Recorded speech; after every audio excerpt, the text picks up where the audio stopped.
What's going on, everybody? Welcome back to From the Crypt. I'm Derek, and today I've got some more stuff from Shudder. I am talking about Azrael, directed by E.L. Katz. Now, this was released September 27th of this year. I guess I should explain why I'm watching all this Shudder stuff. Well, I got a subscription to Shudder through YouTube. It's just made my life that much easier. But I've also been peeping a bunch of lists that are popping up, like on God only knows whatever websites. They're like, oh, these scariest movies of the year. I'm getting through it a little bit, and I'm trying to compile stuff for my top 10 horror movies of 2024. And this one did pop up on a list, and it had a very familiar name attached to it, so obviously I wanted to check this one out. Now, before I go any further, there's going to be spoilers. Okay, super quick plot synopsis. A woman is being hunted by a mute religious cult. Okay. So, who's in Azrael? We've got Samara Weaving as Azrael. That's the name that got me to watch this movie, because Samara Weaving is awesome. Babysitter. She wasn't in Babysitter 2 very much. Ready or Not. Scream 6 wasn't in that wasn't in that very much, I should say. Easily the best part of that train wreck. Which, yeah, if you guys want to talk about Scream 6, drop it down below, because I hated it. It was junk. Now, okay, where else was I? Sorry. Ramble. Vic Carmen's son as Miriam. Nathan Stewart Jarrett as Keenan. And Katarina Unt as Josephine. So, what was good about Azrael?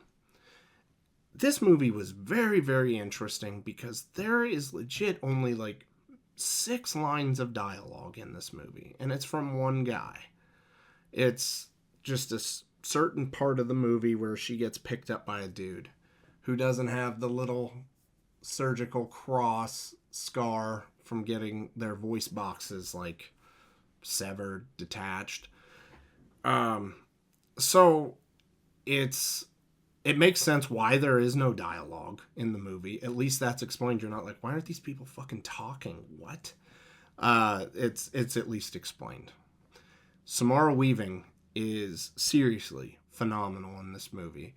There's not a lot of people that could pull off just not being able to talk and still convey the emotions and just the everything that's going on. But she does it, like, even if it's like that's about all the louder she gets in this movie. So I wasn't even surprised to be putting that down as a pro, but Samara Weaving, just awesome. There was a great focus on the sound design too, because it knew when to throw in this, like, I can't think of the words to describe it because it's not angelic by any means, but the score, ethereal, maybe? I don't know. Let me know if you've got a better word for it than I do, because the score was really good in this one. But then it also knows when to just like, and just let the sounds like running water, rain, freaking just walking through the woods. It knows when to let nature do the talking too. So very good sound-wise in this movie, considering there is no dialogue. One thing I was kind of surprised with is it did keep my attention very good for not being able to explain what's going on like I am to you right now. I kind of figured I would eventually just be, okay, let me just check my phone, scroll through stuff. No. This movie kept me engaged, so kind of shocked by that. There are also some pretty brutal moments in this, because there's like these, like, they're painted black, like demonic creatures that if they smell blood, they're on your ass, like stink on shit. And the first guy gets, like, Samara Weaving stabs him in the neck, and then things like ripping it open. Looked really, really freaking cool. And there were more instances of that throughout the movie. So great practical effects. Lastly, I didn't know what to expect with this one. Being on Shudder, I was expecting, mainly just horror. I guess that's what I expected. This is more of an action horror movie, though. And thank goodness, because if you don't have any dialogue in your movie, you need something going on. And there is a lot of action, because she's being hunted by these people. And she's trying to find her boyfriend. And then they find her. And then she's being chased. And so there is a lot of action in this movie. Honestly, a lot more than what I guess I would have expected there to be. But what is bad about Azrael? Now, this is the second movie this year within the last month that I have watched involving women birthing the Antichrist.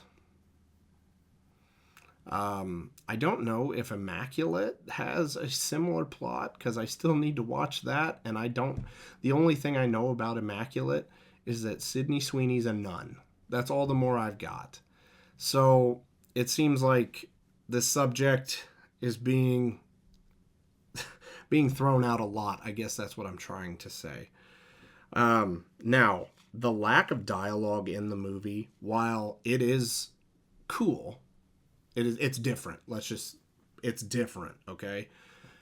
It does start to become kind of more of a gimmick.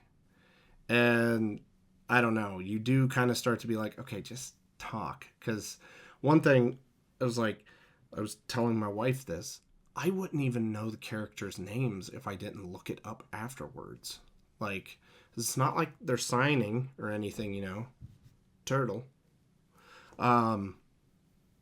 So yeah, it does kind of get annoying, but the action kind of blurs. Like, it at least takes your mind off of that aspect. So hopefully that makes sense, because yeah, this one was kind of confusing just because there was no dialogue, and if you didn't pay attention, you didn't really know what was going on. So, rewatch by review time. Would I watch this again? Probably not. This is more like an ASMR thing. Like, it was good for one watch, I will say that. Would I buy this? Probably not. Like I said, it was definitely good for one watch. What score would I give this? 7. I'm going to give this one a 7. Now, I know would I watch it, would I buy it, kind of generally reflect that, like, why would I give it such a high score? It was a good one-time watch. That's about all the more I've got. It was, like, not even like a mind-blowing experience, but just a movie with seriously next to no dialogue. I'm sorry, I got it. I need the dialogue in my movies. I don't want to watch silent films. I mean, if you guys do, that's awesome. Then you're going to love this one. But me, I don't know. I just want more from it. It was good for one watch. I will say that. If I watch this again, I probably would be bored with it. But one watch, A-okay. And that will do it for Azrael, guys. Make sure to comment down below. Do you love Samara Weaving and think she's awesome? I think she's awesome. Did you like Azrael like I did? Have you watched it multiple times? Am I right that it drops off a cliff? Because that's what I'm suspecting. But if you enjoyed yourself, please drop a like on the video and consider subscribing to the channel if you have not already. And yeah, until next time, you guys take it easy.